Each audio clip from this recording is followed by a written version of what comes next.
An alien veteran tells terrifying tales of humanity's brutal warfare. I will begin with what I thought was a malfunction in my biosensors.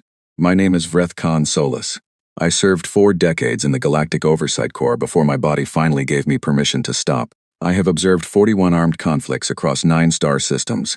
I have watched species fight over land, over water, over ancient grudges nobody could fully remember. I have seen things that should have broken a mind like mine. Nothing prepared me for humans. I was stationed on Kezavar Shelf as a neutral field observer. That was my job. I watched, I recorded, I stayed out of the way. The Coalition had sent a full regiment, 400 soldiers, to clear a ridgeline held by a small human advance unit. My orders were to document the engagement for the diplomatic record. I set up my observation post before first light, checked my sensors and waited. The humans on that ridge numbered 11. I want you to sit with that number for a moment. 11 against 400. Every tactical model the Corps had ever produced would have declared the engagement over before it began. The Coalition regiment had 3 armored carriers, 2 aerial support units, and a field artillery position. The humans had personal weapons, what looked like a medical kit, and each other. I remember thinking it would be quick. I remember feeling something close to sympathy for them. What happened over the next 6 hours I have never been able to fully explain in a way that satisfies other Soluvians, because the explanation requires accepting something that our biology simply does not have room for. The humans would not stop. I do not mean they were stubborn or brave in the way that soldiers of other species can be brave. I mean they were hit, and they kept going. I mean one of them took a direct impact that would have ended a Soluvian's ability to function, and he was back on his feet within minutes. My biosensors were reading catastrophic injury markers. The readout kept insisting the body in front of me could not sustain continued activity. The body in front of me disagreed. The Coalition regiment made its first push at dawn. It was textbook, clean formation, overwhelming force, the kind of advance that should have ended in a surrender or a collapse within the first exchange. Instead, the humans let them come close, closer than any sane defensive position would allow, and then they answered with such sudden and concentrated force that the front line of the regiment actually stopped moving. Not because the humans had superior numbers. They had nothing of the sort. They stopped because the humans fought like they were not afraid of what was happening to them. I have studied fear responses in 43 sapient species. Fear is the most reliable force in warfare. It governs decision-making. It limits aggression. It tells a body when to stop. The humans on that ridge were receiving every signal that should have produced fear. My instruments were capturing elevated stress chemistry, elevated heart rates, clear neurological markers of pain. They were afraid. They simply were not letting that fear make decisions for them. The regiment pulled back to reassess. That happens. It is tactically sound. You do not keep pushing into a position that is costing you more than the models said it should. The commanding officer would have looked at his losses, compared them to the projected resistance, and concluded that something was wrong with the projection. He was correct. Something was very wrong with the projection. The second push came 2 hours later, stronger, with the aerial units moved to support positions on the flanks.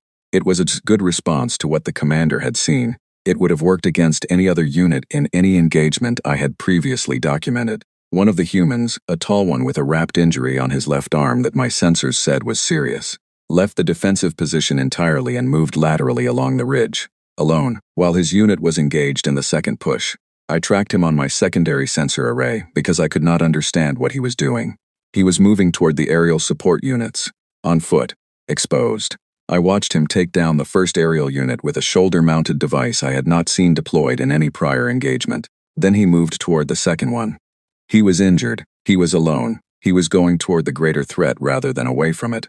I filed an error report on my sensor equipment that afternoon because I was convinced something was malfunctioning. The data I was recording did not match any model of rational behavior in my training. The Corps reviewed my equipment remotely. They confirmed everything was working correctly. The readings were right. The humans were right. My models were simply wrong. By mid-afternoon, the regiment had pulled back a second time. They were not broken as a fighting force, but they had lost something harder to measure than personnel or equipment. They had lost the certainty that the outcome was settled. And in warfare, once that certainty is gone, it becomes very difficult to get back. The commanding officer tried a third approach as the light began to change. A slow encirclement, cutting off any retreat, intending to simply outlast whatever the humans were running on. It was patient. It was intelligent. It would have worked against a force that needed hope in order to continue. The humans did not appear to need hope.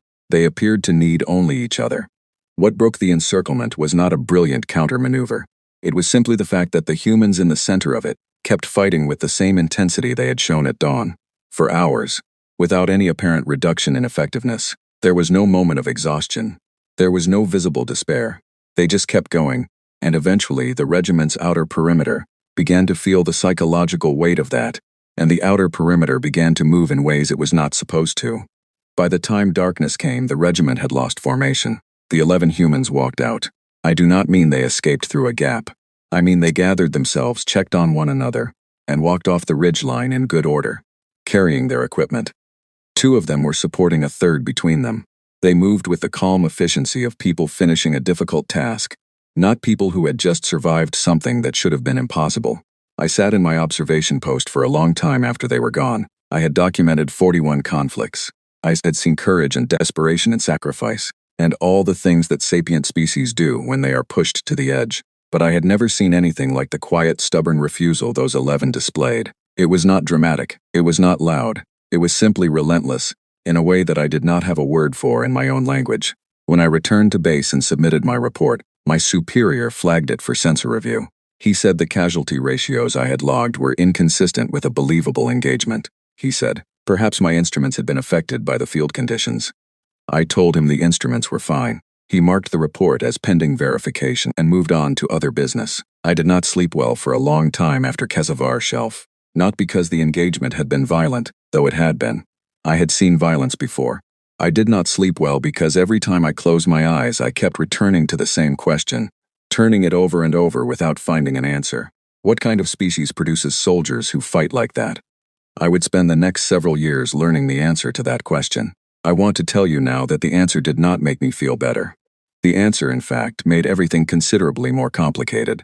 But I am getting ahead of myself. You asked for the stories. I have more than I wish I did. Let me tell you about the tunnels of Doranafi. The thing about Doranafi that the coalition planners had relied upon was simple. The colony was almost entirely underground. Hundreds of kilometers of tunnels, carved over generations into the rock beneath the surface. The planners had looked at that geography and seen an advantage. Human forces depend heavily on sensor arrays and aerial coordination. Take away the open sky, put them in the dark, put them somewhere their equipment struggles to function, and you take away what makes them dangerous. The planners were not wrong about what makes humans dangerous in open ground. They were completely wrong about what makes humans dangerous in the dark. I was assigned to Doran IV 8 months after HFY Shelf. By then my corps supervisor had stopped questioning my sensor readings, though he had started looking at me with a kind of careful pity that I found more unsettling than disbelief. I think he had begun to suspect that my time in human-adjacent theaters was changing something in me. He was not wrong about that either. The coalition forces entered the tunnel network on what was supposed to be a sweep operation. Clear the tunnels level by level, work systematically, use superior numbers to collapse any resistance. It was the kind of operation that looks excellent in a briefing room.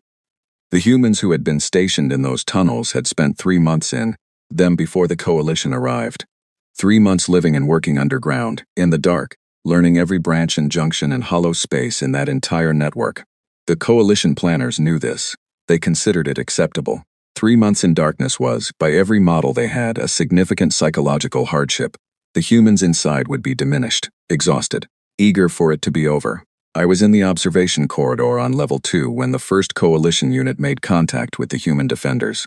What I saw in that first hour restructured something in how I understood warfare. The humans had discarded most of their heavy equipment, not because it had been taken from them, because they had chosen to leave it behind. In tunnels, this narrow, heavy equipment is a liability. It slows you. It catches on walls. It makes noise. The humans had looked at their situation and made a cold decision to trade power for speed and silence. They were moving through those tunnels the way something born in darkness moves. Easy, quiet, comfortable. The coalition soldiers were not comfortable. They had good equipment, but good equipment in a tunnel this tight is not always an advantage.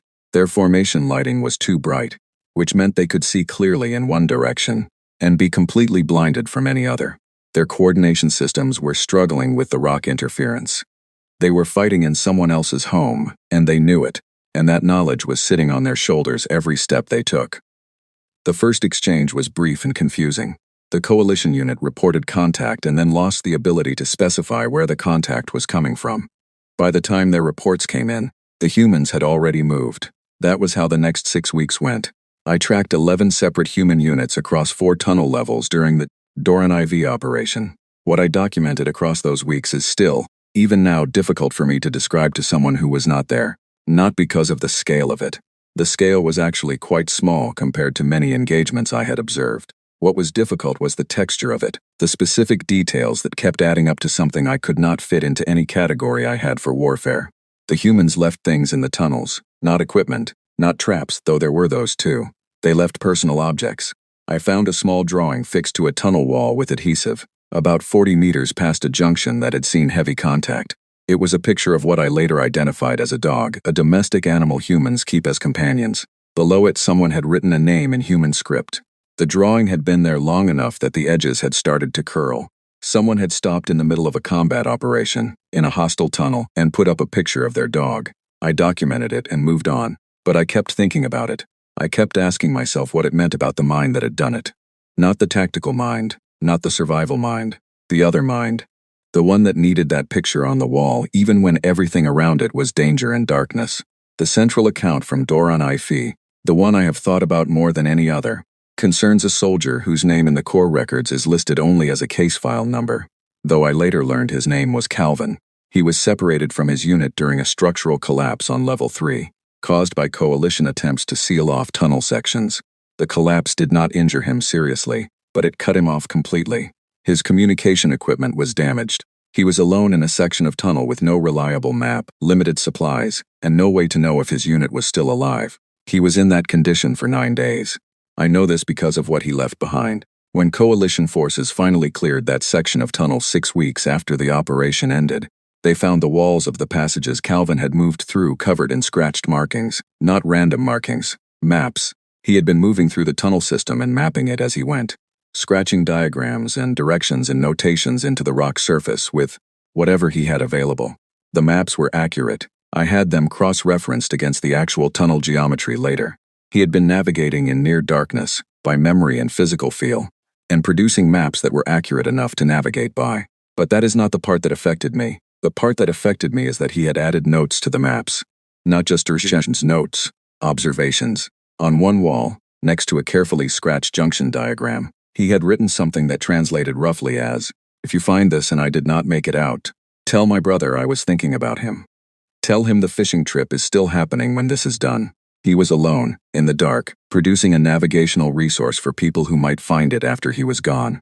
He was preparing for his own death with the same practical care he had given to surviving it. He made it out. I learned this later. He found a maintenance shaft on day 7 and followed it upward until he reached a sealed access point, which he forced open on day 9 and emerged into what the records describe as a storage corridor being used as a field medical station. The medic on duty nearly had a cardiac event when he came through the wall.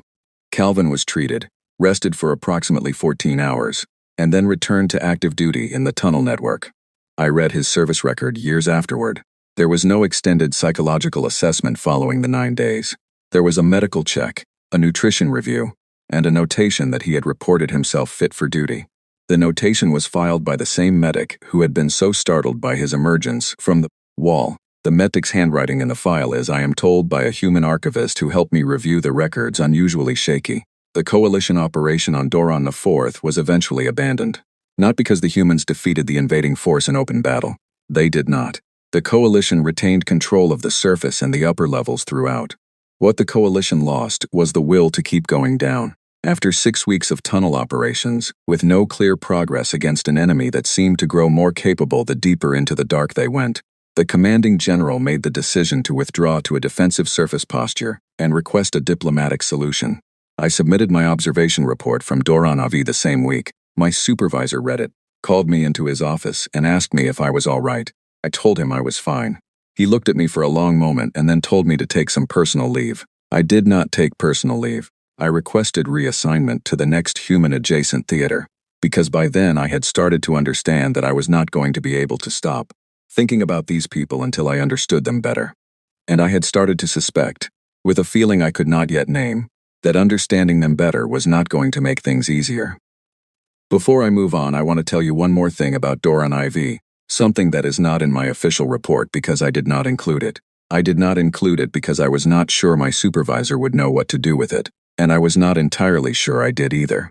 In the last week of the operation, before the coalition withdrawal was announced, I was moving through a secured tunnel section with a small escort when I passed a junction I had documented earlier. The junction had been the site of a significant exchange 2 weeks prior.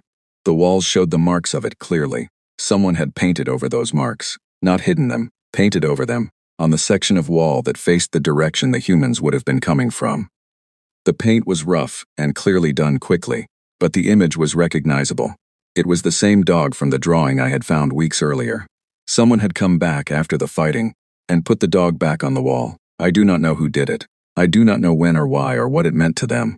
I only know that a human soldier, in the middle of a combat operation on a hostile tunnel network, decided that a picture of a dog needed to be in that particular spot, and made sure it was there. I think about that dog more than I should. Even now, when I am old and my memory for tactical details has begun to soften around the edges, I can still see exactly what it looked like on that wall.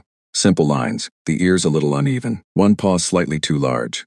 If someone in this room ever works out what that means, I would genuinely like to know. I was not present for the Arnoth corridor.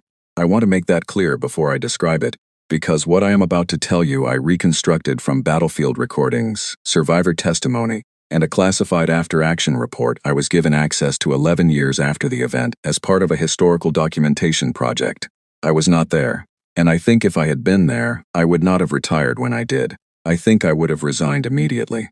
The Arnoth corridor is a canyon system, roughly 40 kilometers long, carved by an ancient river through the highland rock of a contested territory I will not name for reasons that are still diplomatically sensitive.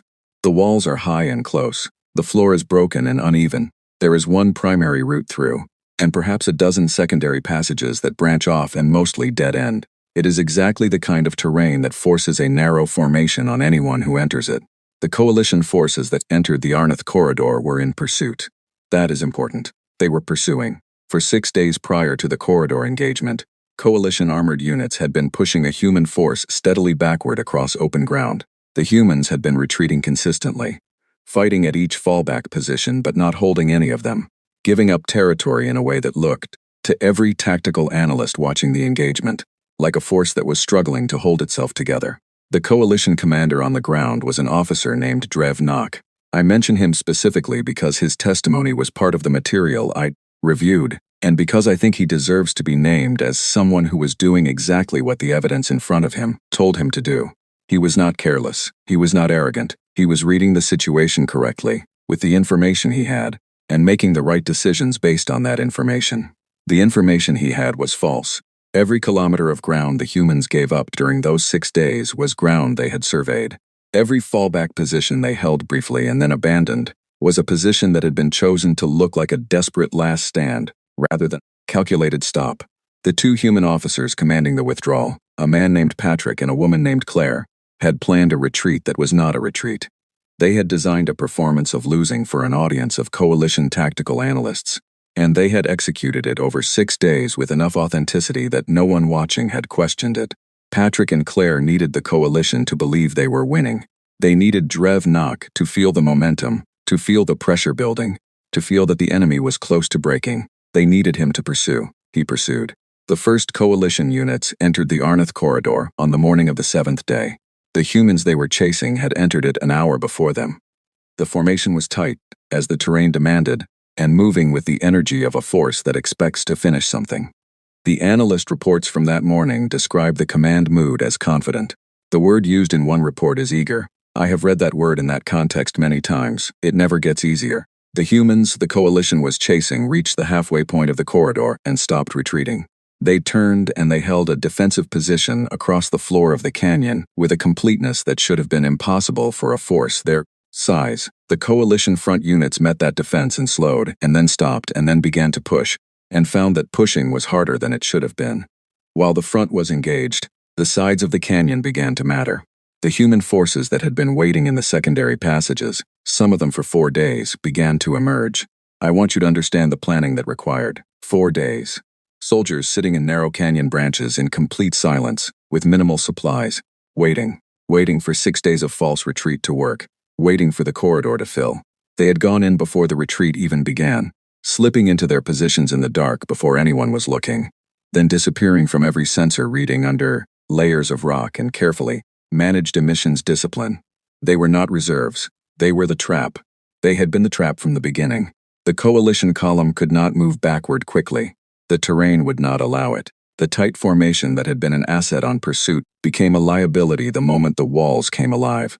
Units at the rear of the column were engaged before units at the front fully understood what was happening. Communication between sections of the column became confused, then fragmented. Drevnock was in the middle of the column. In his testimony, which I read in its entirety, he describes the first minutes of the ambush with a precision that speaks to his professionalism even under those circumstances. He was trying to understand and respond. He was issuing orders. He was doing his job. He describes the moment he understood what had happened as the quietest moment of his life. Not because it was actually quiet. The corridor was not quiet. He describes a sudden internal silence, the specific silence of a mind that has just fully comprehended something it cannot change. The coalition column was destroyed as a fighting force in approximately 4 hours. Drevnock survived. Some percentage of his personnel survived, escaping through gaps in the canyon walls that the humans, I believe deliberately, had not fully sealed. A complete encirclement with no escape would have produced a different kind of engagement, a longer and more costly one. Patrick and Claire, or whoever made the final call on the plan, had left a door, not out of weakness, out of calculation. A trapped force fights until it cannot. A force that can flee sometimes chooses to. The human losses in the Arnath corridor were significantly lower than their losses during the 6 days of false retreat. That is the sentence I have turned over more times than almost any other in my career. The 6 days of giving ground, of performing desperation, of absorbing the cost of a retreat that was not really a retreat. Those days cost them more than the ambush. They accepted that cost deliberately. They planned it into the operation. They chose to take the harder losses at the front end so that the losses at the back end would be lower. I am going to say something now that I said to my corps supervisor when I first briefed him on my findings, and which caused him to request a second medical evaluation of my fitness for duty. Those soldiers at the front of the false retreat, the ones making it look real, the ones absorbing real losses to sell the performance they knew. Patrick and Claire did not hide the plan from them. In the documents I reviewed, there is an account of the briefing given to the lead withdrawal units before the operation began. They were told what was happening. They were told they would be the ones taking the pressure while the trap was built. They were told that the plan was designed to minimize total losses, which meant front-loading the cost. They agreed, every one of them. No coercion is recorded. No significant dissent is noted. They were asked to carry the weight of the opening act so the ending would cost less overall, and they said yes. I have asked myself many times what kind of unit culture produces that answer. What kind of trust between soldiers? What kind of shared values? What kind of understanding of collective purpose makes a group of individuals look at a plan that asks them to absorb the hard part and say yes without hesitation? I have not found a satisfying answer. I am not sure there is one that my mind is built to hold. What I can tell you is what the after-action report noted in its summary. The report was written by a human military historian attached to the operation. She was documenting it for their own internal records. She wrote several pages of tactical analysis. At the very end, in what appears to have been a personal addition rather than official summary, she wrote a single paragraph that I memorized the first time I read it and have not been able to forget since. She wrote that what distinguished the Arnath operation was not the planning, which she called excellent, but not unprecedented. What distinguished it was the depth of trust that made the planning possible. You cannot build a trap that requires 6 days and significant front-loaded cost, she wrote, unless the people at the front trust absolutely that the people behind them are worth the cost. That trust is not built in a briefing room. It is built over years of being the kind of organization that keeps its word to its people. I read that paragraph to my supervisor during the briefing. He was quiet for a while. Then he said very carefully that he thought I should probably take that leave he had mentioned earlier. I told him I would consider it. I did not take it. I had more theaters to observe. And by then I was beginning to understand that the thing I was really trying to learn was not how humans fought. It was why. And the why was something I was not going to find in tactical reports and sensor readings alone. The why, I was starting to suspect, was going to require me to look at what they did when they were not fighting. That investigation led me to the strangest discovery of my career. I want to ask you something before I continue. Think about the most difficult, the most frightening, the most genuinely overwhelming situation you have personally experienced.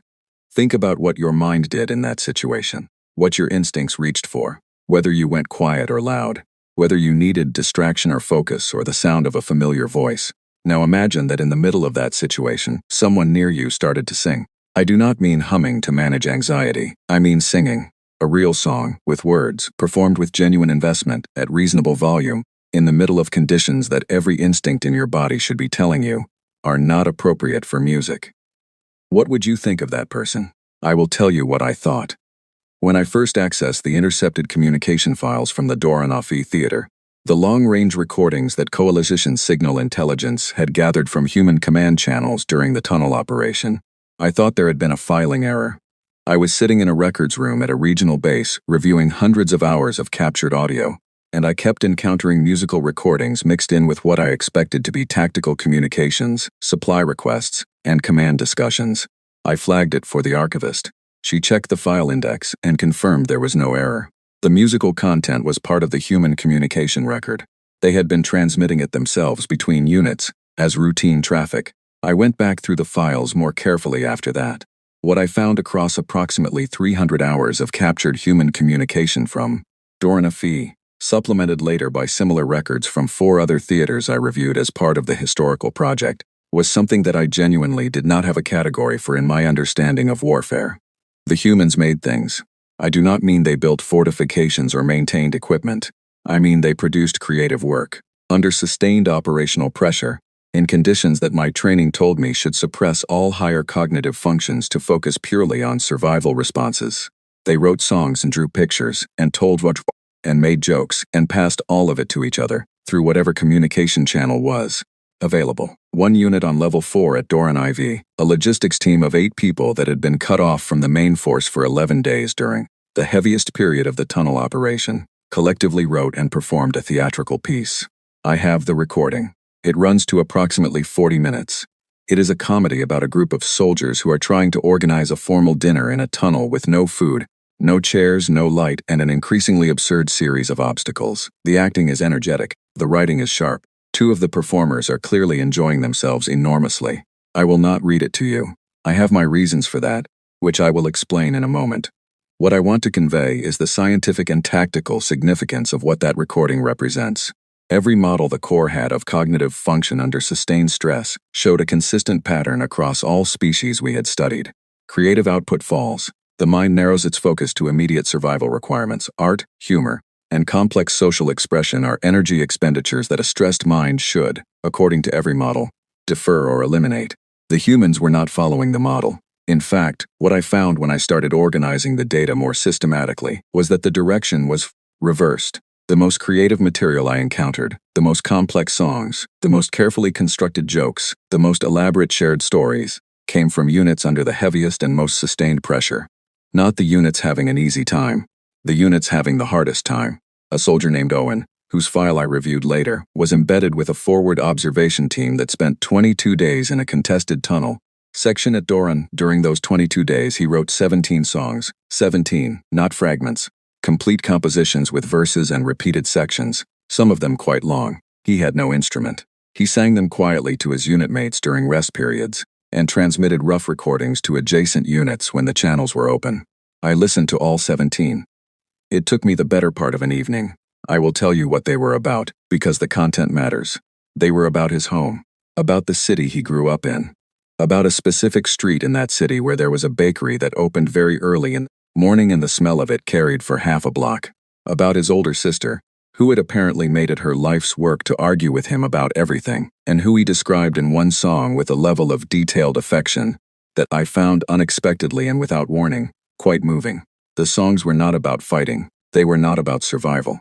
They were about the world he had left behind and intended to return to, and he was keeping that world alive by describing it, in music, to people who were a long way from anything they loved. I sat with that for a long time. Other species under pressure reach backward or inward. They go quiet, they conserve, they endure. The humans under pressure reached outward. They built. They shared what they built. They created a collective experience of something beyond the situation they were in, and then passed it around like food.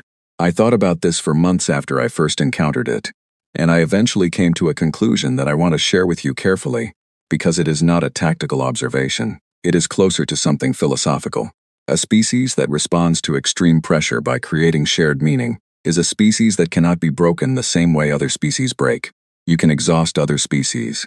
You can isolate them and overwhelm them and take away everything that gives them comfort, and at some point the weight of that becomes too much, and something in the collective will snaps. Every other species I had observed in sustained conflict showed a threshold. Push past it and the will to continue collapses. I do not believe humans have that threshold in the same location.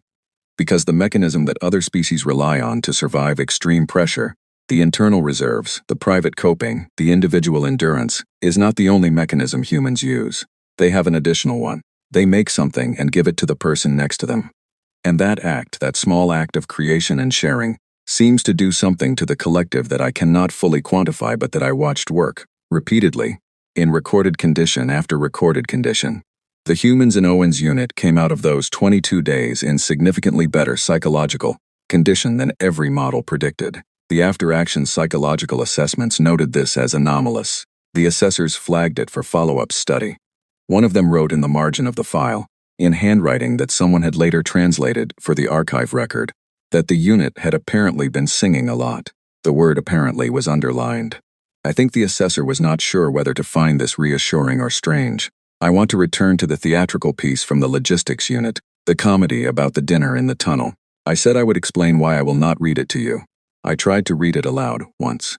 2 years after I first found the recording, I was presenting my research on human morale resilience to a small internal core audience, and I thought including it would illustrate the point more vividly than any analysis could. I got through the first 8 minutes. I want to be precise about what happened. I did not stop because the content was distressing. I stopped because the content was funny, genuinely funny. The writing was good enough, and the performances were committed enough, that I found myself laughing, and then I found myself unable to continue because I was also thinking about where those 8 people were when they performed it, and what was outside the walls of their tunnel, and the combination of those two things produced an emotional response I was not prepared for in a professional setting. I cleared my throat, explained that time constraints required me to summarize the remaining content, and moved on. My colleague who attended that presentation asked me afterward what had happened.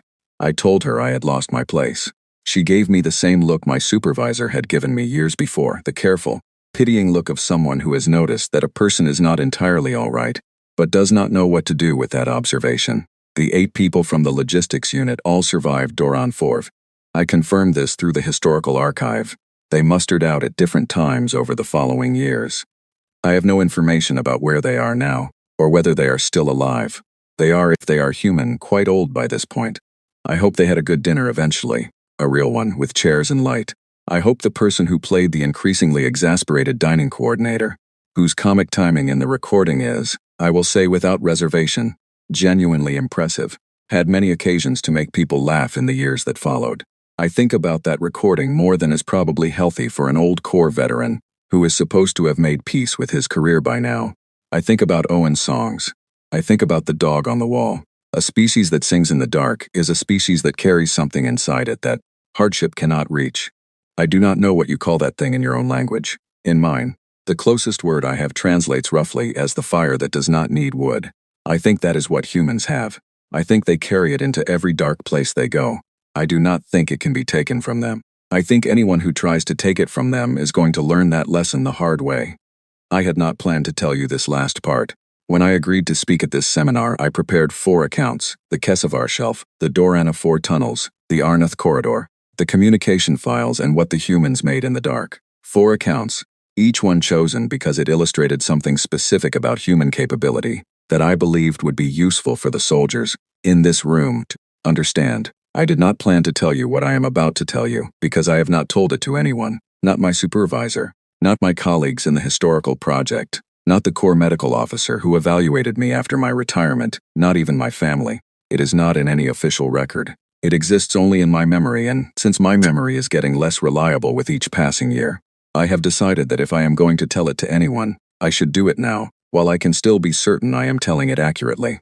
The ceasefire that ended the conflict in the human-adjacent theater, where I spent the last years of my observation posting, was announced on what the Corps calendar records as the 142nd day of that year. I was at a forward diplomatic post, included in the observer delegation as a record keeper. My role in the ceasefire process was to document the preliminary logistics meetings, the practical discussions about demarcation lines and prisoner exchanges, and the movement of displaced personnel. It was administrative work. Important but not dramatic. I was good at it and I did not expect it to matter much. I was assigned a human military liaison for the 3 days of preliminary meetings. His name was Nathan. He was a senior officer. And he had, as I learned in the first hour of working with him, served in all 3 of the primary theaters I had spent the last years documenting. Kesavar Shelf, Doran IV, the Arnath Corridor. He had been present for all of them. I knew this because he told me directly, in the first few minutes of our introduction, with a calm straightforwardness that I found both professional and slightly disorienting. He said he understood I had been the core observer attached to several engagements he had been involved in. He said he thought that might make our working relationship either easier or more complicated, and he was happy to discuss it whichever way I preferred. I told him I preferred efficient and professional. He said that worked for him too. For 2 days we worked well together. Nathan was organized, precise, and notably free of the hostility I had encountered from some human officers in prior diplomatic contexts. He asked me practical questions about core documentation requirements. I asked him practical questions about human demobilization procedures. We drank the same terrible synthesized beverage that both our species could tolerate and spent long hours in a small conference room, making sure the preliminary logistics held together. On the second evening after the formal session had ended, we were finishing the last of the paperwork when Nathan asked me something I had not expected. He asked if I had ever been to Solus, my homeworld, during the conflict period, or whether I had been in the field continuously.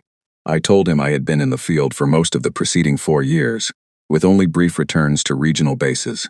He said he thought that was a long time to be away from home. I said it was the job. He nodded slowly and said yes. He knew something about that. There was a pause, not an uncomfortable one. The kind of pause that exists between 2 people who have both been doing something very serious for a long time, and have suddenly, unexpectedly, found a moment of stillness. He asked if I had family waiting for me on Solus. I told him I did. 2 adult children and a spouse who had been extraordinarily patient with the demands of my career. He smiled. He said that was good. He said patience in a family was not something to take for granted, and that he had spent a significant portion of the past 4 years being grateful for it. I asked if he had family. He told me about them for a few minutes. A partner he had been with for 12 years. A younger brother who had apparently inherited all the common sense in their family and put it to use running a small agricultural operation, somewhere far from any conflict zone, which Nathan described with a warmth that was clearly genuine. A dog, elderly now, who was reportedly still waiting for him despite having developed an impressive list of health complaints in his absence. I told him I hoped the dog held on. He said he thought she would. He said she was stubborn. There was another pause.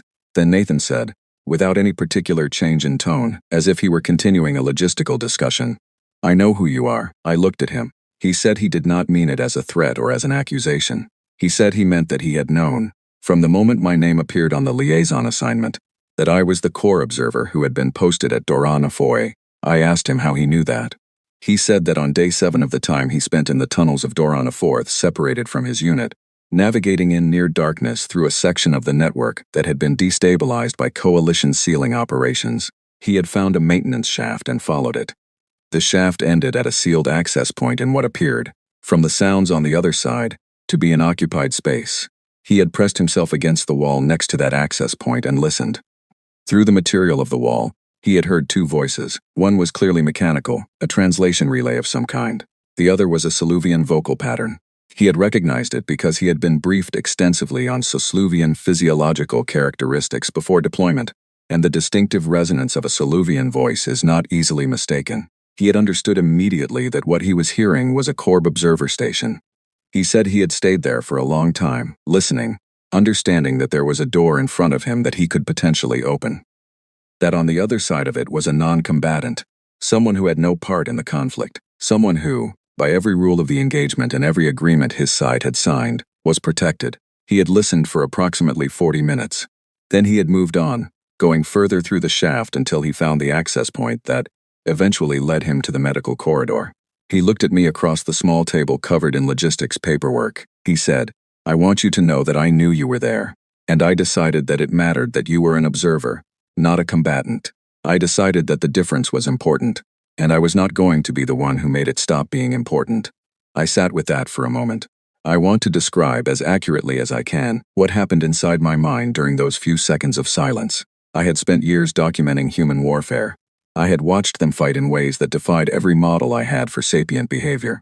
I had watched them take losses that should have broken any unit's will, and come through with their cohesion intact. I had watched them plan on a scale and with a patience that required trusting each other completely. I had listened to them sing in the dark. I had read the maps scratched on the walls by a man alone in a tunnel, who wanted to leave something useful behind in case he did not come out. I had understood in the abstract that humans were capable of extraordinary things. I had not understood until that moment that the same capacity that made them so formidable also included the ability to stop, to draw a line, alone in the dark with no one watching, and choose not to cross it. Nathan was not going to tell anyone about that decision. There was no record of it anywhere. No commendation was possible because no one knew. He had made a choice in a dark tunnel that cost him nothing material and could have gained him something, and he had made it not because he expected recognition, but because he had decided that the principle involved was worth keeping even when keeping it was inconvenient. I told him, eventually, that I had not known he was there. He said he supposed I wouldn't have. He said the maintenance shaft material was quite thick. I asked him why he was telling me. He thought about that for a moment. Then, he said he was telling me because the ceasefire was signed, and the war was over, and he thought that the people who had been on different sides of it deserved, where possible, to know the truth about what had happened between them. He said he thought secrets had a way of becoming weight, and he had been carrying this one long enough that it seemed right to set it down. He picked up the last of the logistics documents and went back to reviewing the demarcation line specifications. We finished the paperwork. We shook hands at the end of the third day. His grip was firm and brief in the human manner. He thanked me for the efficient documentation. I thanked him for the same. I watched him walk out of the conference room with the easy stride of someone who has been doing a hard thing for a long time and is ready finally to stop.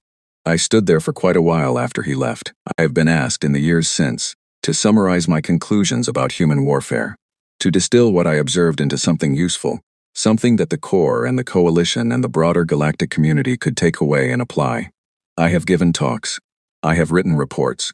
I have answered questions from researchers and analysts and strategists who wanted to understand the human military character. I have always given useful answers. I have always had useful things to say about their endurance, their adaptability, their unit cohesion, their creative resilience, their extraordinary capacity for complex deception, and equally extraordinary capacity for sacrifice. I have never told anyone about Nathan in the tunnel. I am telling you now. Not because it is tactically useful, it is not. It does not change any of the numbers, or improve any of the models. I am telling you because I think it is the most important thing I know about humans. More important than any of the battles. More important than the songs or the maps or the tactical brilliance of the Arnath corridor. They decided, somewhere in their history, that the way you fight matters, not just the outcome, the way, the method, the line you draw and hold even when no one is watching, and there is no consequence for crossing it. They went to extraordinary lengths to win. I documented that. I saw it. I lived in proximity to it for years, and I am still not sure I fully understand the scale of it. And then, alone in a dark tunnel, one of them decided that extraordinary lengths had a limit, and held the limit. I do not know what that makes them. I know it makes them something I have spent 30 years trying to find the right word for. I am an old soldier now. I wake up some mornings and I can still hear Owen's songs in my memory, the ones about the bakery and his sister. I still see the dog on the wall. I still think about Calvin's maps and the scratch note about the fishing trip. I still think about 8 people performing a comedy in a tunnel to make each other laugh, when laughter was the furthest thing from reasonable. I still think about Nathan's footsteps moving away down a dark maintenance shaft. 30 years, and I still do not have the right word. The closest I have found, in all the languages I have access to, is something from the human tradition itself. A human philosopher, writing during an earlier period of conflict in their own history, used a phrase that I encountered in an archive I was reviewing late one night when I could not sleep. He wrote that some things are worth doing not because they change the outcome, but because they are the thing a person of character does. He was writing about something specific to his own time and place. He was not writing about tunnels or ceasefires or alien observers on the other side of a sealed door. But I have read that phrase more times than I can count, and every time I read it, I think of Nathan. I think of 11 soldiers walking off a ridge. I think of a dog painted on a tunnel wall. I think of a young soldier scratching a message into rock for someone he might never meet, in case he did not make it out, making sure the fishing trip was still on the record. I think of all of it, and I do not know whether to be afraid of this species or grateful for it. I think if I am being honest, I am both. That is all I have for you today. I do not take questions.